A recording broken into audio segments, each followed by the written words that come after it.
एक चिड़िया हर जगह भ्रमण करते करते कुछ पत्थर कंकड़ उठा उठा कर लाती थी, उसको जमा करती थी।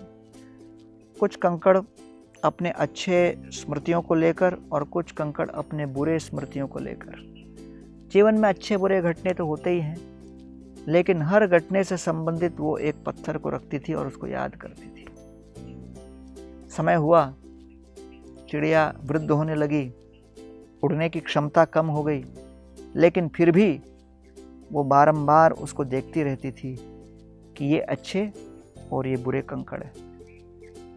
अब मृत्यु के निकट आ गई, कंकड़ों का ढेर था, दिन रात उन्हीं को देखती थी। एक दिन उसकी मृत्यु हुई और केवल ये सारे कंकड़ बच गए जो बेकार थे। हम सभी अपना जीवन व्यतीत करते हैं और जीवन के अच्छे बुरे घटनों को हम लोग अपने मन में ढोने लगते हैं।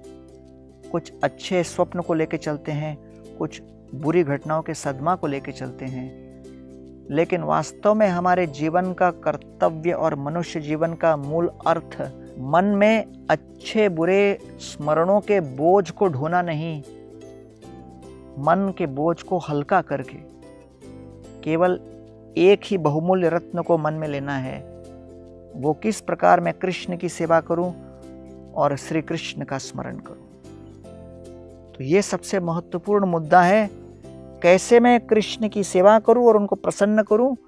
और ये स्मरण का भाव जब मन में आएगा, ये वास्तविक धन है। रक्षकेरा हाथ मुई के मोने छूटिबा, के मोने प्रभुर संगे नीलाचले जाबा। स्थिर होइया घोरे जाहो नहाओ बातुल, क्रमे क्रमे पाए लोक भव सिंधु कुल। श्री चैतन्य महाप्रभु के अनुयायी रघुनाथ दास गोस्वामी जब अपना गृह त्याग करना चाह रहे थे, महाप्रभु के चरणों को प्राप्त करना चाह रहे थे, महाप्रभु उनको कहते हैं अभी मत आइए, क्योंकि कृष्ण भक्ति का अर्थ ये नहीं कि आप सब कुछ छोड़ दो। उसका मतलब ये है, उसका अर्थ ये है कि आप अपने मन को कृष्ण और कृष्ण की सेवा में केंद्रित करो। ये आपके जीवन का मूल लक्ष्य होगा।